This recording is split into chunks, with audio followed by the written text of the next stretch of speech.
عالمی بینک کی country partnership کی بدولت پاکستان میں 20 ارب ڈالر سے زائد کی ترقیاتی سرمایہ کاری ہوگی۔ ورلڈ بینک کی مینیجنگ ڈائریکٹر نے کہا، پاکستان نے میکرو اکنامک استحکام کے لیے مثبت اقدامات سے ناممکن کو ممکن کر دکھایا۔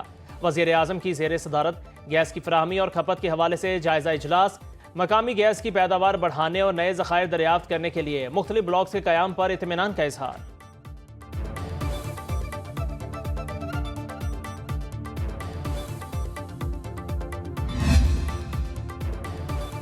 نائب وزیر اعظم سے آئی ایم ایف کے وفد کی ملاقات، اسحاق ڈار کے ہمراہ طارق باجوہ، سیکرٹری خزانہ، ایف بی آر اور وزارت خارجہ کے حکام شریک۔ نائب وزیر اعظم نے آئی ایم ایف کی معاونت اور کامیاب جائزہ مکمل ہونے پر شکریہ ادا کیا۔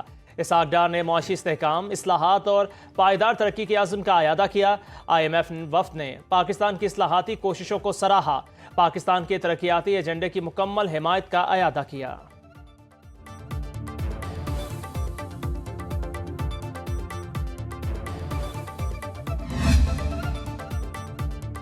پاکستان اور آئی ایم ایف کے درمیان مذاکرات، ذرائع کے مطابق حکومت کی سپر ٹیکس میں کمی اور ریئل اسٹیٹ کو ریلیف دینے کی تجویز، تنخواہ دار طبقے سمیت مختلف شعبوں کے لیے ریلیف مانگا جا رہا ہے۔ عالمی مالیاتی ادارے کی اضافی کسٹمز اور ریگولیٹری ڈیوٹیز کو مرحلہ وار ختم کرنے کی تجویز، کسی ممکنہ ریلیف کے لیے غور کرنے کا عندیہ بھی دے دیا۔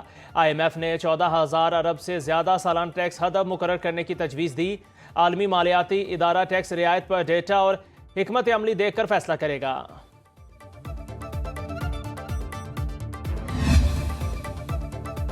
آئی ایم ایف سے دوسری قسط کی وصولی، زر مبادلہ ذخائر 3 سال کی بلند ترین سطح پر پہنچ گئے۔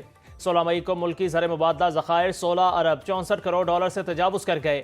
اپریل 2022 کے بعد پہلی بار زر مبادلہ اس سطح پر پہنچے ہیں۔ اسٹیٹ بینک کے پاس محفوظ زر مبادلہ ذخائر کا حجم 11 ارب 44 کروڑ ڈالر ہے۔ بینکوں کے پاس 5 ارب 20 کروڑ ڈالر موجود۔ مرکزی بینک نے تفصیلات جاری کر دیں۔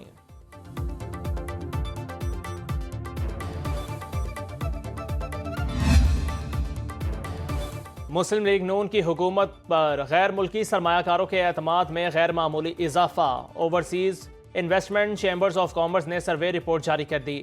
45% غیر ملکی سرمایہ کار پاکستان میں انویسٹمنٹ بڑھانا چاہتے ہیں۔ کاروباری اعتماد کا انڈیکس 17% پر پہنچ گیا، جو 2 سال پہلے -5% تھا۔ مہنگائی، شرح سود میں کمی اور روپے کی مستحکم قیمت نے غیر ملکی سرمایہ کاروں کو نیا اعتماد دیا۔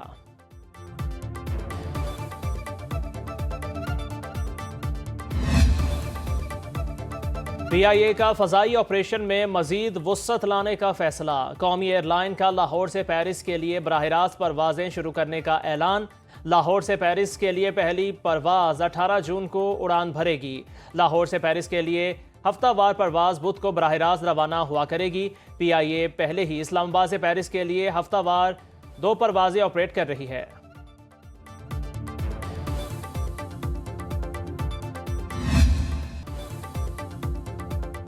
جو 9 مئی کو ہوا اور جو کچھ بھارت نے کیا، اس میں زیادہ فرق نہیں۔ وزیر اعلیٰ پنجاب کا سرگودا میں لیپ ٹاپ تقسیم کرنے کی تقریب سے خطاب۔ مریم نواز نے کہا، جس طرح لیپ ٹاپ کو وائرس سے بچا کے رکھتے ہیں، اسی طرح ذہن کو بھی بچا کے رکھنا ہے کہ اس میں کوئی پولیٹیکل وائرس نہ آئے۔ پاکستان نے خود سے کئی گنا بڑے دشمن کو شکست فاش دی۔ ملک کا اصل بنیان مرصوص نوجوان ہیں۔ تاریخی فتح پر وزیر اعظم افواج پاکستان اور پوری قوم کو مبارکباد پیش کی۔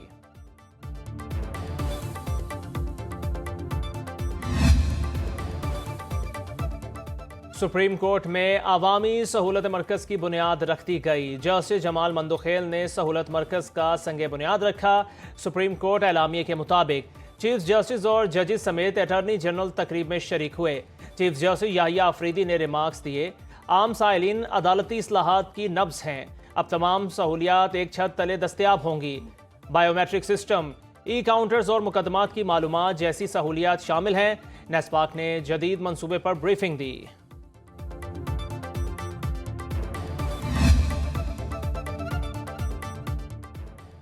مخصوص نشستوں کے کیس میں سنی اتحاد کونسل کی اعتراضات کی متفرق درخواستیں مسترد۔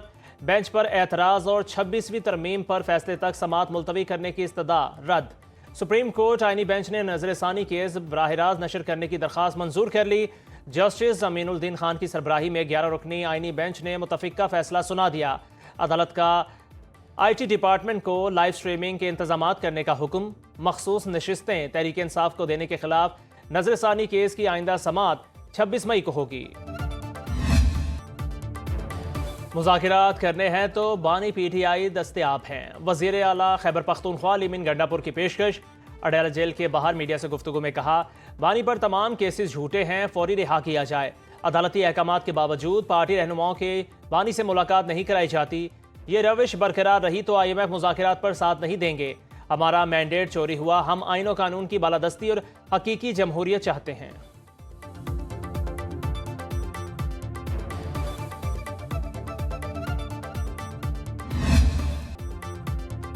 سندھ، بلوچستان اور جنوبی پنجاب میں قیامت خیز گرمی، سبی اور دادو میں پارہ 50 ڈگری سینٹی گریڈ کو چھو گیا۔ رحیم یار خان، کوٹ ادو میں درجہ حرارت 49، بہاولپور اور جیکب آباد میں 48 ڈگری ریکارڈ، پشاور میں زیادہ سے زیادہ ٹیمپریچر 44، لاہور اور کوئٹہ 40، اسلام آباد 39، کراچی میں 37 ڈگری رہا۔